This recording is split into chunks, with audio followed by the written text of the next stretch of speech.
Do azul das arquibancadas para o azul da pista. Hoje, vamos entender o trabalho do professor Carlos Eduardo França Ferreira Quirino Rodrigues, o Casé, com o atletismo nos alunos do sexto ao nono ano. Boa tarde. A gente está aqui com o professor Carlos Eduardo França Ferreira. Esse é o nosso documentário. Quirino Rodrigues. Quirino Rodrigues. Esse é o nosso documentário de fundamentos históricos da educação física e do esporte. E a gente vai perguntar um pouco sobre o trajeto do professor, tanto na educação física quanto no atletismo e no projeto de atletismo dele com crianças mais novas. Primeiramente, eu queria cumprimentar o senhor. Tudo bom? E pedir para o senhor se apresentar, professor Casé. Sou professor desde 2005, entrei na faculdade em 2000, quando eu ganhei meu apelido, né, de Casé, porque Carlos Eduardo era grande demais, virou Casé Eduardo, coisa de goiano e tal, né? Educação física vem trabalhando já há uns 20 anos em escola, trabalhei já com aula de percussão, já trabalhei em diversas áreas, né? Saí, fui trabalhar na arqueologia, voltei, eu pagava melhor, na época de estudar para concurso, né? E agora eu estou aí na educação aqui no município desde 2015, em concurso, né? E na escola atual eu estou desde 2019. A gente queria saber também o que motivou o senhor a sair de Goiás e ir para Paraíba. Como foi essa transição na questão da sua vida pessoal e profissional? Porque com certeza foi um grande desafio. Não, na verdade foi juntar os panos com a mulher, sabe? Minha namorada veio fazer residência aqui de medicina de família e comunidade, hoje ela é professora aí na UFPB. E aí foi o motivo de eu vir. Quando eu cheguei aqui eu passei no concurso de saúde, mas o primeiro concurso de educação que teve eu entrei no município e estou aí desde então. Foi em 2013, chamou em 2015. E aí já são 12 anos e meio aí na Paraíba. Queria saber como que surgiu o seu interesse pelo atletismo infantil, especificamente. Então, o atletismo é meu currículo oculto, né? Eu fui atleta na época de escola e tal. Professor Saulo, desde 94. E aí em 97 eu entrei na equipe goiana de atletismo. E fui até 99, assim. Aí tive lesão, aquela música Se Meu Joelho Não Doesse Mais, né? Um clássico, foi o meu. Aí, ao invés de ser atleta, eu fui ser professor de educação física, que já estava na área. Estava ali entre história e educação física, mas quando eu lembrei do mundo do trabalho, eu preferi a educação física. Além disso, dentro do o papel do atletismo, né, no geral, a gente vê muito desse papel do esporte, um papel específico. Mas eu queria saber qual é a sua visão desse papel do atletismo na vida social, na vida dos alunos fora do esporte. Então, é uma vida intensa, né? Você estava me perguntando, então eu estou vindo aqui na memória, já que a gravação é direta. Quando eu estava professor no Demerval, como é que é o nome? Lá no Distrito Mecânico. Era uma escola que tinha uma história de um professor que já tinha trabalhado atletismo lá. E existia uma competição da Caixa Econômica que as crianças iam fazer essa corrida e quem ganhasse o tiro ganhava uma bicicleta. Então ali eu comecei a trabalhar com esse currículo oculto meu, sabe? Quando chego nessa escola agora da Penha, que tem essas condições, sem quadro, um campo de futebol na frente e tal, uma diretora que foi maleável ao longo do tempo, então a gente construiu esse processo. E foi muito bacana. E aí a gente começou a participar dos jogos escolares. Aí que os meninos começaram a participar de novo. Eles não chegaram no esporte porque eles quiseram, foi porque eu apresentei, né? Então tem várias demandas de vários públicos também que a gente poderia acessar. Por exemplo, das crianças que apresentam um desempenho mais rápido são aqueles que jogam mais bola. Por um acaso são os mais bagunceiros. E por um acaso são os que a coordenação da escola sempre adora cortar. Para dar o exemplo de que é representante da escola. Então a gente construiu um conteúdo aonde a gente aplicou esse conteúdo, chamou os que estavam com pouco interesse para ser arte, envolver todo mundo. Haja vista que estava tendo uma residência pedagógica na escola, então eu tinha sempre ali 5 apoiadores, né, estudantes de educação física para estar me ajudando. Então isso incentivou muito a participação no começo.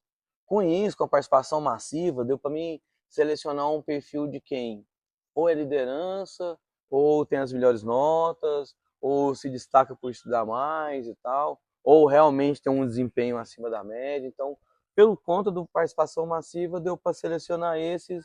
E por quê? Porque não cabe todo mundo da equipe, né? Não cabe os 200. Eu queria que fosse festival, coubesse os meus 200 alunos da escola, mas isso só dá para fazer nos jogos internos.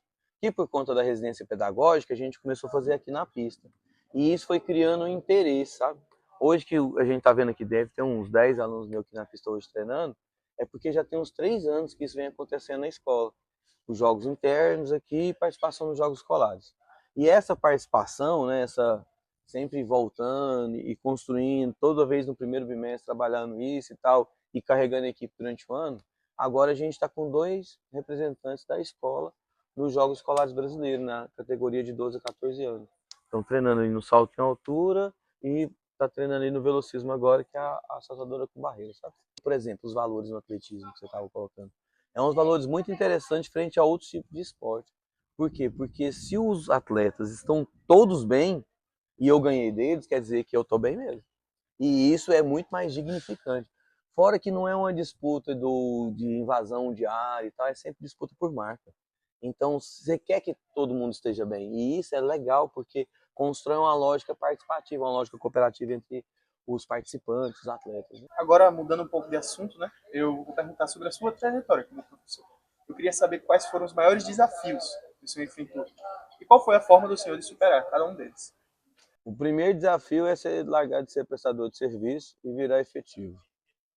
Porque uma coisa é você poder falar o que você pensa, outra coisa é você ter que manter seu emprego, né?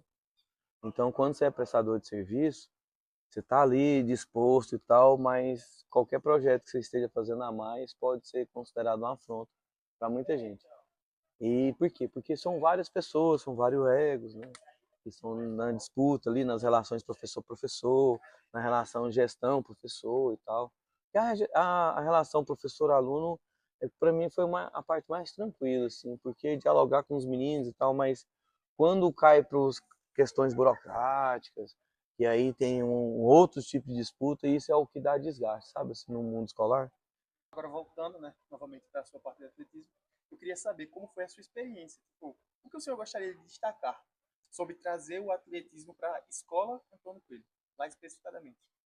Então, é uma escola que ela atende 12 comunidades. Dessas 12 comunidades, 12 é classe média, o resto é a galera que tem questão de risco pessoal e social mesmo por conta da pobreza e tal, né?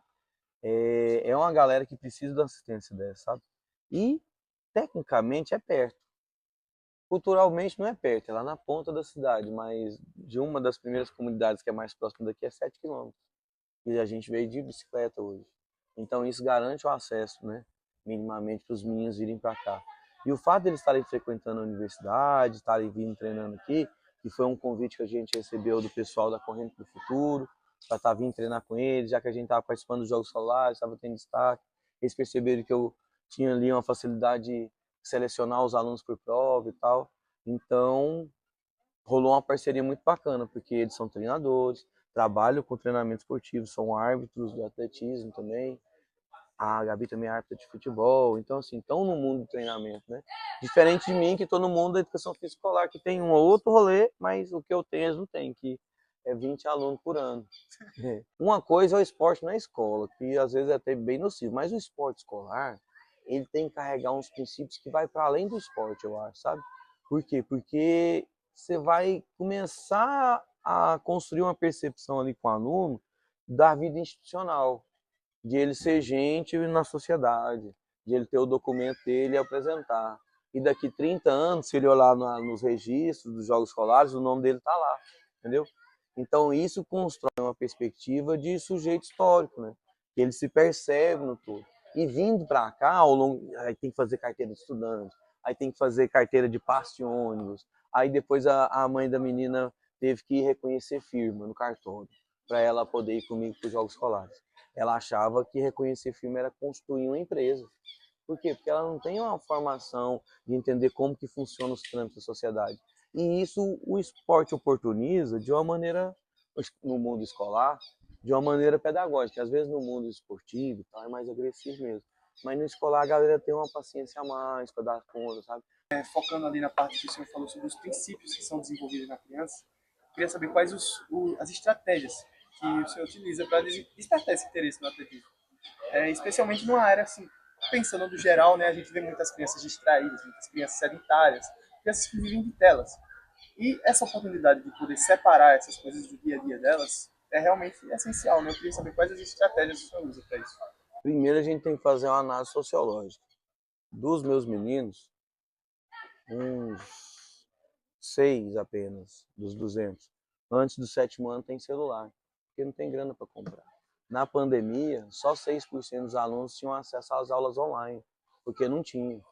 E aí, quando a prefeitura disponibilizou tablets para todo mundo, para virar a sociedade do negócio, não deu a manutenção.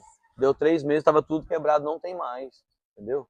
Então, pensar essa sociedade da tela para quem consegue comprar e manter a tela. Essa galera não chegou nesse lugar ainda. Ainda vai chegar, entendeu? Possivelmente quando vai ficando mais velho e tal, mas é por isso que ganha das escolas particulares tudo, porque brinca na rua mesmo, sabe? E sai destacando e tal. E aí quando vai ficando mais velho, tem mãe, por exemplo, que até hoje não foi fazer a identidade da menina. A menina com 10 anos saltava 4,50 m, pensa. Tipo, né? O juvenil tava saltando isso aqui no Paraíba. Então, é uma história que a gente tem que ir pelas contradições dela, sabe? Não dá para colocar como todo mundo é assim. Porque tem uns que são assim, mas lá da nossa escola, com essa característica, 10%, 4 alunos numa turma de 40 é sedentáriozão mesmo. Ainda mantendo, né, nessa parte que o senhor falou dos alunos entenderem o próprio corpo, dos alunos se entenderem como sujeitos na sociedade. Eu queria saber quais os princípios que o senhor acha que pode ser desenvolvido no adolescente praticante, né? Os valores que ele pode desenvolver participando do atletismo. Olha, o primeiro é o da empatia, que é se reconhecer no outro, né? Por exemplo, quando os meninos chegaram aqui, tinha muitos alunos, tinha alguns alunos que eram do Lourdinas, do Marista e tal. E quando eu perguntava para os meus alunos, e aí, no carnaval, o que você vai fazer? Professor, consegui 4 crianças para me cuidar, vou ganhar R$ 50 de cada, vou botar tudo de creche na carteirinha. A menina do Lourdinas travou e ela ia falar a cidade que ela ia passear. Os resorts que o pai dela já tinha comprado para ir. Aí rolou aquele primeiro choque de realidade. Isso é massa aqui, quando é um projeto social, onde que tem gente que já pratica atletismo. Porque o público que já pratica atletismo, geralmente são filhos de militares. A maioria. A outros é porque já foi atleta. Esses são os 20% e tal. E nessa relação de proximidade social entre a galera mais rica e mais pobre, eles vão construindo a empatia, que é e depois disso vem a solidariedade. Agora mesmo, na hora que vocês chegaram, estava distribuindo em mais de 30 tênis que a gente recolheu numa corrida. Aí tem outra vez que a gente começa a fazer uma rifa, porque vai chegar jogos escolares e de repente tem que comprar uma marmita, uma comida para alguém e tal. Aí quando os meninos vão vender nas maratonas, já teve uns 3 que ganhou tênis até de placa de carbono, que eu mesmo nunca comprei para mim. Mais de R$ 1.000. Entende? Então, e eles vão perceber nesse lugar. Outra vez a gente foi correr lá em Cabedelo, nunca tinham ido em Cabedelo. Moro em Jacarapé e tal. Aí quando chegaram lá em Cabedelo, foram no DIC e tal, e isso vai dando oportunidade de acesso aos lugares, né? A gente já levou nossos meninos para correr lá em Recife 2 vezes, outras vezes eles foram em Natal, conheceram o atleta olímpico. E por quê? Porque estão participando do Paraibano, que é um financiamento minimamente da SEGEL, da federação, algumas vezes, e dá para ir, sabe? Por exemplo, agora ia ter o Norte-Nordeste, que a gente não conseguiu ir porque não conseguiu alimentação para a delegação. E são crianças que não têm condições financeiras para bancar sua alimentação. Né? É esses rolês. Agora, quebrando, né, um pouco do gancho do projeto, eu queria perguntar um pouco sobre a área da educação física, né? O senhor já é experiente, o senhor já tem mais desenvolvimento. Eu queria saber quais os conselhos do senhor, que é um profissional em formação, professor em formação na área da educação física, do que 70% do emprego está na escola. Começa por aí.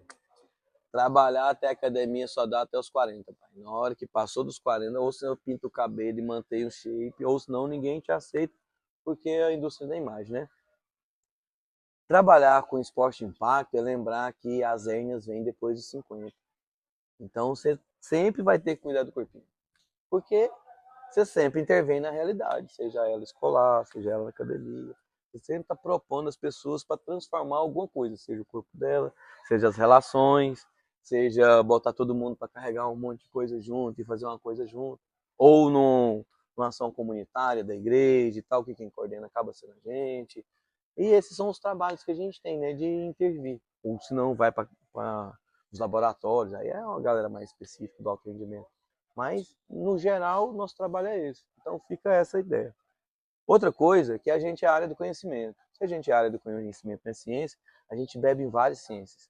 Para fazer imagem assim, a galera da produção, né, jornalística e tal. Eu mesmo, quando me formei, fui fazer curso de Excel, porque eu sabia que tudo ia para o computador depois.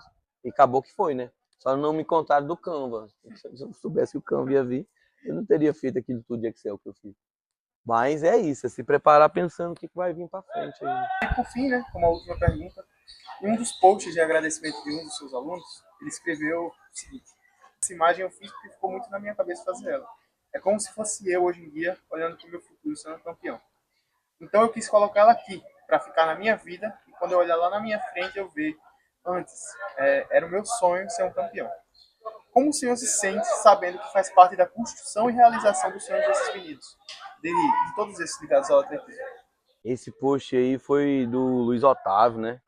Ele rolou uma cena aqui nos jogos que foi o seguinte: desclassificaram um atleta nosso, sabe, na marcha atlética, e de uma maneira assim não foi tão legal. Então construiu uma situação que eu tive que fazer uma agitação na galera, né?